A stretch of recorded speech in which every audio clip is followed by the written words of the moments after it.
10 வருஷத்துக்கு முன்னாடி குறைஞ்சபட்ச சம்பளம் 2000 ரூபாய், அதிகபட்ச சம்பளம் 20,000 ரூபாய் இருந்திருக்கும். ஆனா இப்போ குறைஞ்சபட்ச சம்பளம் அதே 2000 ரூபாய் தான். ஆனா அதிகபட்ச சம்பளம் 2-3 லட்சத்துல போயிட்டு இருக்கு. இந்த ஊரு 2 லட்சம் ரூபாய் வாங்குறதுக்கு ஏத்த மாதிரி மாறிட்டு இருக்கு சார். சார் மொத்தம் இந்த ஊர்ல எத்தனை பேர் சார் இருப்பாங்க சொல்லு?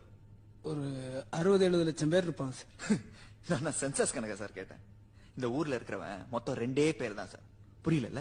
ஒருத்தர் ஸ்பென்சர் பிளாசாக்கு உள்ள இருக்கிறவன், ஒருத்தர் ஸ்பென்சர் பிளாசாக்கு வெளியே இருக்கிறவன், சத்தியம் தியேட்டருக்கு உள்ள இருக்கிறவன், சத்தியம் தியேட்டருக்கு வெளியே இருக்கிறவன், ஏடிஎம் சென்டருக்கு உள்ள இருக்கிறவன், ஏடிஎம் சென்டருக்கு வெளியே இருக்கிறவன் நம்ம ஆளு. சார் கிரெடிட் கார்டு வாங்கிட்டீங்களா சார்? டெபிட் கார்டு வாங்கிட்டீங்களா சார்? ஹோம் லோன் வாங்கிட்டீங்களா சார்? அது தூக்கி இதுல போட்டீங்களா சார்? இதை தூக்கி அதுல போட்டீங்களா சார்?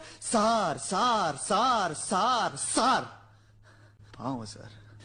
இந்த வாழ்க்கை, வசதி, சந்தோஷம் இதெல்லாம் இந்த எம்பிஏ படிக்கிறவன், எம்சிஏ படிக்கிறவன், அண்ணா யூனிவர்சிட்டியில இன்ஜினியரிங் படிச்சவன், டாக்டருக்கு படிச்சவன் இதெல்லாம் இவங்களுக்கு மட்டும் தானே சார்? எங்களுக்கு கிடையாதா சார்?